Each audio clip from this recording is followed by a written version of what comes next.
Mission accomplished. I took your recommendations, did a little bit of research on my own, and I think I successfully found the best espresso martini in Bristol. So I have a list of 4 really solid espresso martinis just in time for Alumni Weekend coming up May 31st and June 1st. So make sure you're registered and let me know if you're gonna be there, because we can all go get a fire espresso martini together. Who doesn't love an espresso martini? It's a great drink, no matter what time of day, honestly. So we've got a list of 4 really solid options right in the town of Bristol, Rhode Island, where we all made so many amazing memories, but there is one that stands above all the rest. And before we get into it, I have a couple of disclaimers. So came up with a scale. There is the bad espresso martinis, there are solid espresso martinis, there are great espresso martinis, and there's Brico. So for those of you who know, Brico in Boston has the best espresso martini ever. No espresso martini I've had has ever touched this one.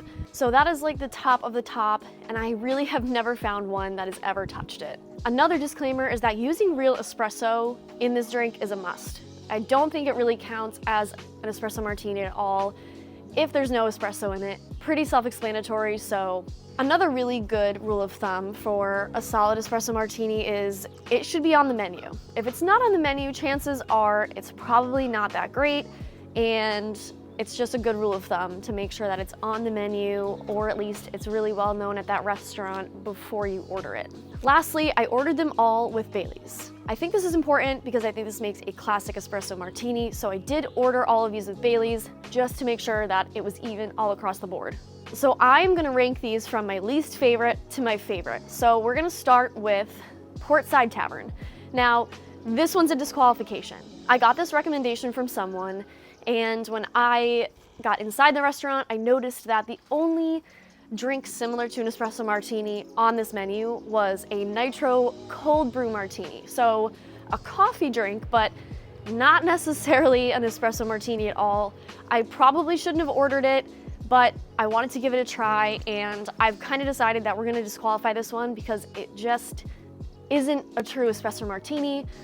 I didn't end up finishing the drink, but I don't want to give it a bad score because I don't think it's fair to consider it in the same category, because I do believe it's just in a completely different category than an espresso martini. So this one's a disqualification right off the bat, so we're just gonna get that one over with. Number 4 is gonna bring us to Brick Pizza Company. Now, this one was a new experience for me. I don't think this was around when we were in college here, and it's a really cool place. It's huge in there. The pizza was really solid. We did end up getting food there too, and their espresso martini was solid. I give this one a 7 out of 10.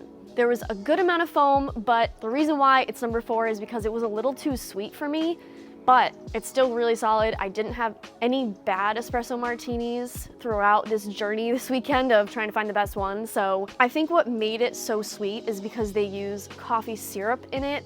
Syrup tends to be like really, really sweet. It is house made, so I'll give that to them, but again, little too sweet for my liking, so that's why it ended up being number 4. Moving on to number 3, J.R. Bean. I have always loved this place. Great wings, great food, obviously, but they also have a really good espresso martini. So I'm giving this one a 7.5 out of 10. And this one is just a really classic espresso martini. Super solid ingredients, 7.5 out of 10.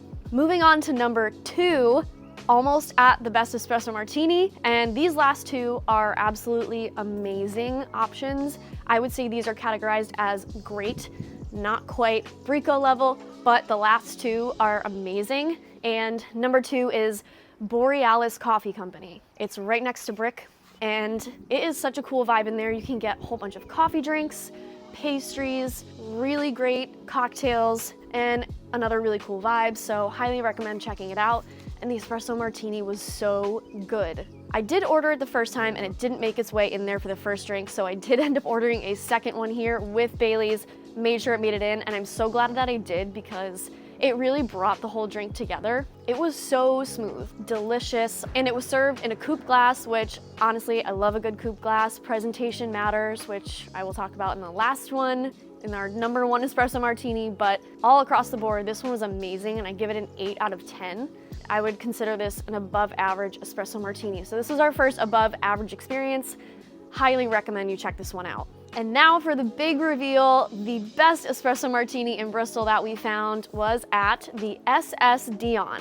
This one is a sleeper. I never even knew it existed in college. It was kind of a little bit more of a higher class menu than I think your average college student might seek out, which is maybe why we didn't frequent this place, but the drinks are very reasonably priced and they're delicious. They're all crafted with such a unique, creative twist that it was just an amazing experience overall. And their espresso martini was no different. In this drink, they use rhodium coffee and black walnut vodka with chilled Borealis espresso. So they actually use the espresso from Borealis Coffee Company, which kind of makes sense why these are the top two. I do think the quality of the espresso matters. So kind of a fun fact that they use that espresso and they are big fans of Borealis at SS Dion. Bringing it back to what I said in hour number 2 at Borealis, which is presentation matters. So this espresso martini was served to me in a chilled coupe glass, which really elevated the entire experience of it all. Makes it taste so nice when you take a sip. This drink was spectacular. I mean, the vodka they used was just like kind of a really nice twist and added a unique flavor to it, which I think is really cool when restaurants put their own unique spin on an espresso martini, a classic drink. And another reason why I chose the SS Dion as the top espresso martini was really just because the vibes were so great in there. The staff is amazing, the presentation of everything was great, and it really brought the whole experience together. And it's easily the best espresso martini that I found in Bristol. So go check out these spots. Any of them are great, give them a try. I know a couple of them are very familiar to us, but the SS Dion really is a sleeper, and we're actually going back there tonight for another espresso martini and to get dinner. So that just shows you how great it is, and I really recommend checking this one out. So hopefully this helps you when you're coming for Alumni Weekend to try out some new spots, and I really hope to see you all May 31st and June 1st for Alumni Weekend. Class of 2019, you better show up. I'll see you there.